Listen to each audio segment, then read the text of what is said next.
지금 시기 어떤 필요성과 절박성으로 사회적 교섭 추진을 결정하게 되었나요?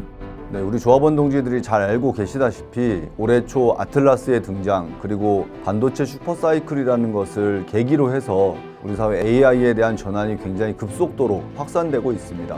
이러한 조건 속에서 정부는 3대 메가 프로젝트를 발표하기도 했고 성과급에 대한 논쟁도 사회적으로 진행되고 있는 중입니다. 과연 AI 시대에 우리 노동자들은 어디에서 어떻게 일하고 얼마나 생계를 담보할 수 있을 것인가의 문제는 가장 큰 고민거리가 되었습니다. 성과 배분은 경영의 몫이라는 이야기가 나오고 있고, 메가 프로젝트를 뒷받침하겠다는 메가 특구법에는 노동권을 제약하는 이야기들이 심심치 않게 흘러나오고 있는 실정입니다. 그래서 사회적 교섭이라는 틀을 통해서 정부의 일방통행 독주를 멈춰 세우고 노동자들의 목소리, 노동 현장의 목소리를 사회적으로 공론화하고 알려내는 것, 그리고 사회적 교섭을 통해서 노동자들의 권리를 쟁취해가는 과정이 반드시 필요하다고 생각합니다. 한국 사회 불평등 양극화는 훨씬 더 심해지고 있습니다. 노동자들의 생계, 일자리 양극화를 해소하는 방향의 고민을 지향점으로 두고 함께 만들어 나가는 것이 무엇보다 필요한 시점입니다.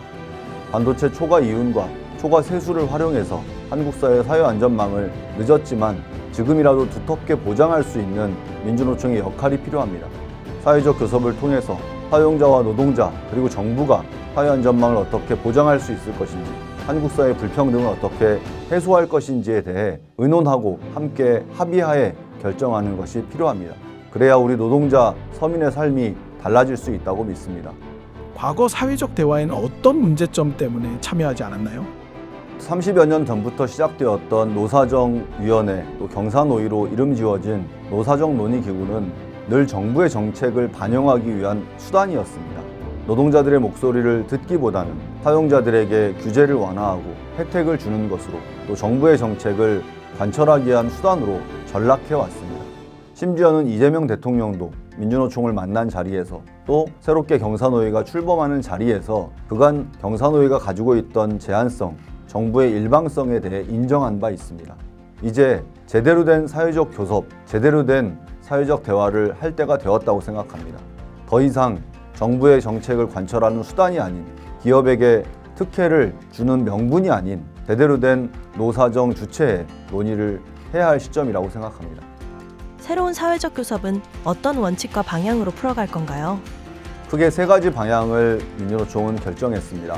첫 번째는 경사노위의 이름을 바꾸고 새로운 사회적 교섭기구를 만들고자 하는 것입니다. 경사노위는 민주노총이 함께 참여해서 만들고자 했습니다. 그러나 결국 참여하지는 못했습니다. 그 이유가 있습니다. 경사노위도 그동안의 사회적 대화가 가지고 있던 제한성과 한계를 그대로 가지고 있기 때문입니다. 그래서 경사노위의 이름을 바꾸어 그동안의 불공정한 이미지를 해소하고 새로운 미래지향을 만들자는 것이 첫 번째입니다. 두 번째는 투기를 통한 합의제를 보장하자는 것입니다. 우리 현장에 있는 조합원 동지들 노사 교섭할 때 늘 보면 노사 동수로 교섭단을 구성합니다. 그리고 잠정합의안을 도출한다는 것은 사측과 노측 모두가 동의했을 때 잠정합의안을 도출하게 됩니다. 오히려 노사정 교섭이 훨씬 더 깊은 논의와 합의를 전제로 해야 함에도 불구하고 표결을 중심으로 결정 구조를 가지고 있다 보니 충분한 논의가 이루어지지 못한 한계가 있습니다. 이것을 바꾸기 위해 두 번째로 수기를 통한 합의제를 제안합니다. 세 번째는 산별, 업종별 교섭을 보장해야 한다는 것입니다. 한국과 일본을 제외하면 전 세계 많은 나라들이 이미 업종별, 산별, 소기업 교섭을 진행하고 있습니다. 그러나 동지들이 잘 아시다시피 이미 사회는 한 기업이 자체의 의사결정만으로 노동조건 모두를 판단할 수 없는 지경에 이르렀습니다. 정부의 정책도 또 국제관계의 변화도 모두 현장에 영향을 미칩니다. 미국이 관세폭탄을 내리니 자동차 산업이 요동치고, 미국이 조선업을 함께 만들자고 하니 또 조선업이 호황을 이루는 시기입니다. 그동안 민주노총은 산별교섭을 끊임없이 요구해왔지만 사용자들은 응하지 않았습니다. 노사정 교섭을 통해서 누가 사용자인지부터 확정하는 것이 필요합니다. 이것을 토대로 업종별 산별교섭을 만들어갈 수 있다고 생각합니다.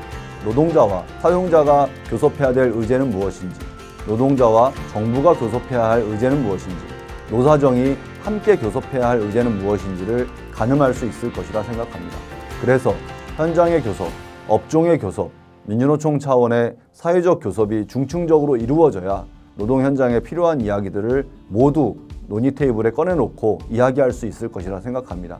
사회적 교섭 추진과 함께 투쟁력을 높이기 위한 고민은 어떻게 하고 있나요? 투쟁 없이 쟁취 없다. 이것은 민주노총이 오랜 기간 외쳐왔던 구호입니다. 노사정 교섭도 사회적 교섭도 마찬가지입니다. 투쟁을 포기한 교섭은 투항이 될 뿐입니다. 지금 원천 교섭을 진행하는 것도 그리고 초기업 교섭을 추진하는 과정도 5인 미만 사업장, 작은 사업장, 플랫폼 노동, 특수고용 노동자들에게 온전한 노동권을 보장하는 것도 교섭 테이블에서 논의만으로 이루어지지 않는다고 생각합니다. 결국 노사정 교섭이라는 건 사회 전체의 여론을 누가 주도하고 누가 그런 여론을 등에 업고 싸우는가에 따라서 달라질 것이라 생각합니다. 그래서 교섭 구조를 만드는 것보다 어쩌면 그보다 앞서서 투쟁을 준비하고 만들어가는 것이 훨씬 더 중요할 것입니다. 민주노총은 투쟁에 자신감이 있습니다. 우리는 늘 거리에서 현장에서 싸워왔고 그 투쟁을 통해 현장과 사회를 바꾸어 왔습니다. 사회적 교섭은 우리의 투쟁에 날개를 달아줄 것이라 믿습니다. 투쟁을 조직하고 교섭 자리에서 당당히 요구하는 것, 그래서 우리의 미래를 함께 결정하는 것, 그것이 사회적 교섭의 목적이자 목표입니다. 사회적 교섭을 추진하는 과정에서 가장 중요한 것은 무엇인가요?